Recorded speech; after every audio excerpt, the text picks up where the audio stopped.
Hi everyone, this is Tuti. Today I have with me Komal. She has decided to go for Masters in Financial Engineering at Columbia University. Hi Komal, how are you doing today?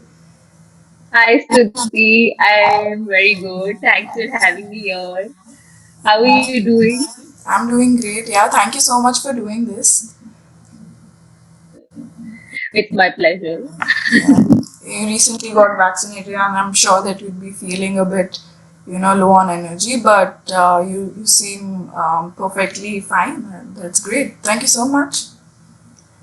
Thank you. Okay.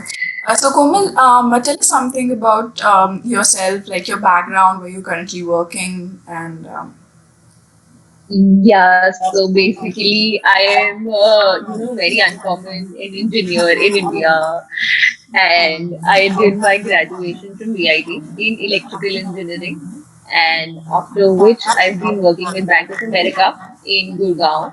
Like I was in Gurgaon for about a year, then I was in Hyderabad for a year, and then I'm again back to Delhi, Gurgaon because of COVID. So yeah, I'm at home right now. okay, like a lot of work experience at Bank of America. That's great. That's awesome. Komal, after electrical engineering and working for more than 3 years at Bank of America, why did you choose to go for financial engineering, particularly? It's actually a great question, Stuti. So, I was very sure since my school times that I want to go abroad for my masters and everything. But I wasn't sure about, which field I should select for, what majors should I do. I was always interested in coding. So, at college level, I had already decided that, okay, fine, I'll do it in computer science. Then, out of, I was very fortunate enough to get into Bank of America.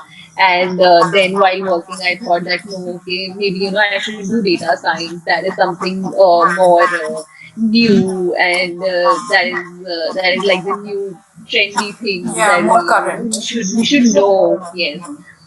And but eventually, I found out this field, financial engineering, and I read about it. I researched about it, and the more I read about it, the more started becoming sure that okay, this is what I really want to do.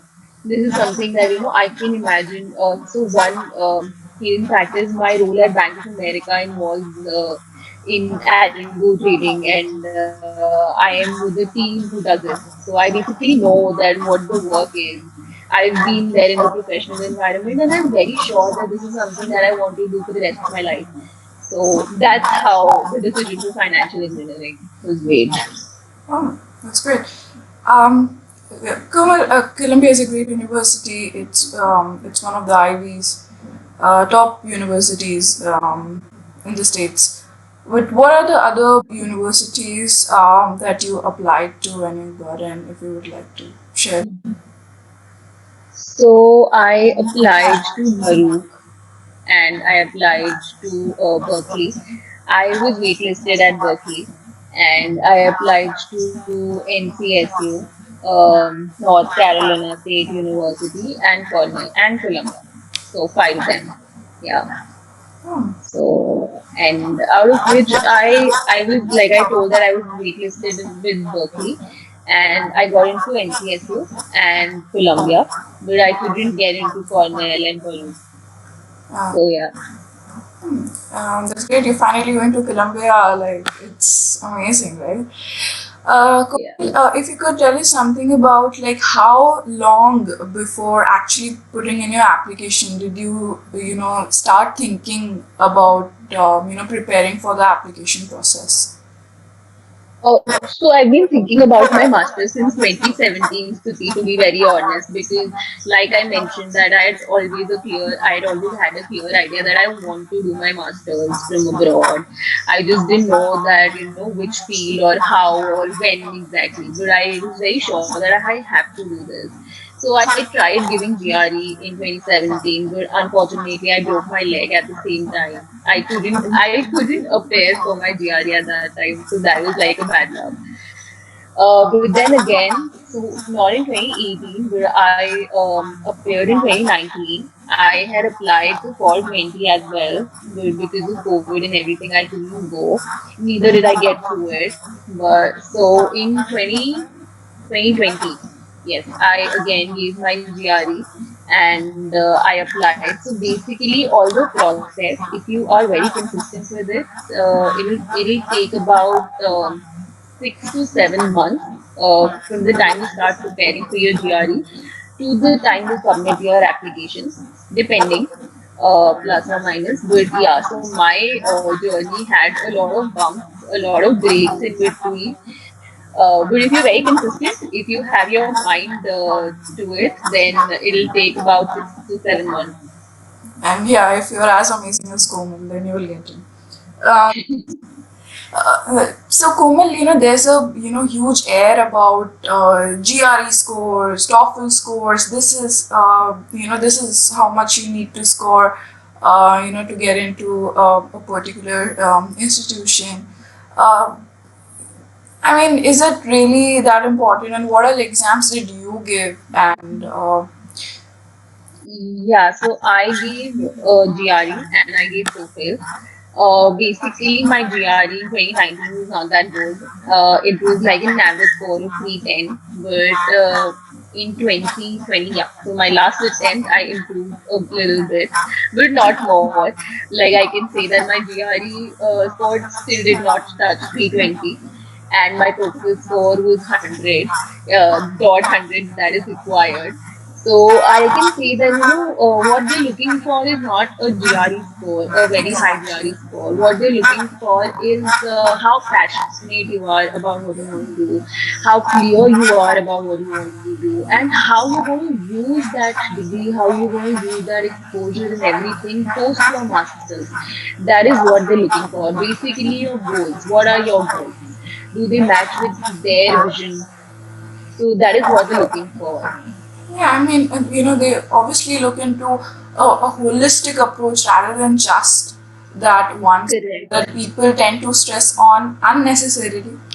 I feel. Oh, absolutely. I remember when I was giving GRE, so one of my friends, we used to stress so much on it that yeah, GRE score. No, we need that score. We need this much. We need to touch here. Otherwise, we won't be able to apply. These are very ambitious universities. We shouldn't even think about it, agar, if we don't have that required score and everything.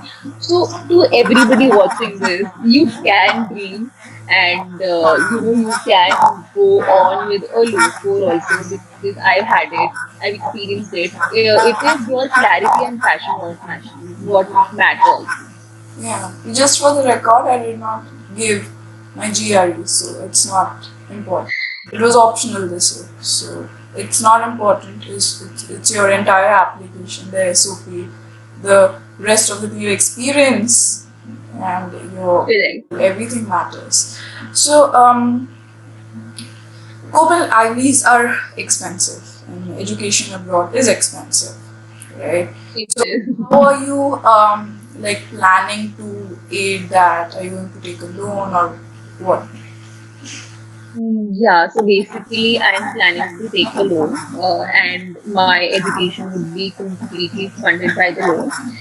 And yeah, so that's about it. And like you can get loan from a lot of places. There are like a lot of options these days that you can go for non-collateral, collateral, or how much do you fund, how much do you want to fund, and there are a lot of scholarships that you can apply for. Unfortunately, IB, like Columbia, doesn't offer the scholarship to engineering schools, but yeah, there are a lot of scholarships available. Right. Um, so, Komal, it's finally 2 months away. Like, how are you feeling? Going into New York City. So, yeah, so it was always a dream. Like, when my relatives or when my parents, used to ask me, where do you want to go? Acha, everything's fine, all the application process, everything's fine. Where do you want to go? Where do you want to stay? I used to always answer them, New York is where I want to be.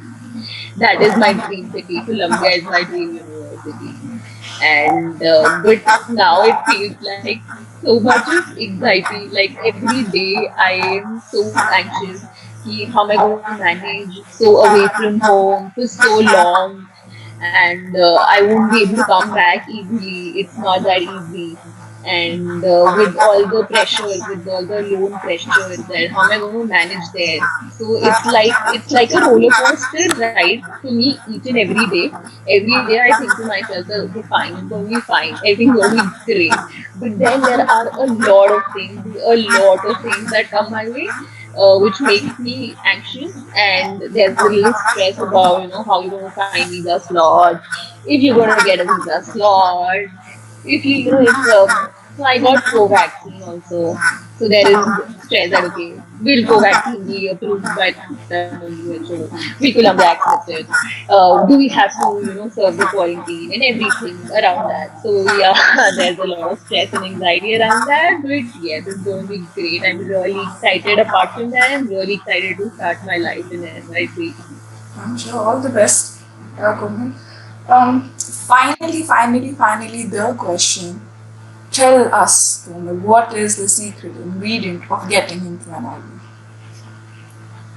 Okay, so I think the secret ingredient to getting into any university, not just Ivy Leagues, but any university, is your passion towards it, is your clarity towards the stream that you're going to follow.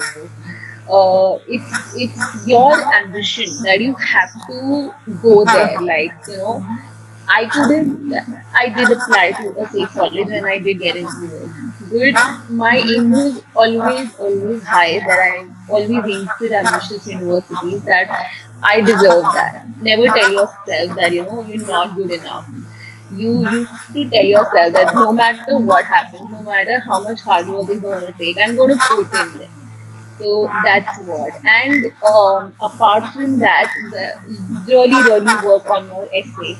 Your essay is your master stroke for any university. Whatever questions you answer in your essay is going to tell them that, this is what this person is. And it has to be 100% original. So yeah, that is, be original, work on your essay well, and dream big. That's the only thing that I would love to say. Komal, thank you so much. I mean, it was so informative. I think a lot of people would, benefit out of it. Thank you so much for doing this, dude. You're awesome. As Thanks, looking Kriti. forward to Thanks for meeting you. having me here. So thank you. Thank you. Bye bye.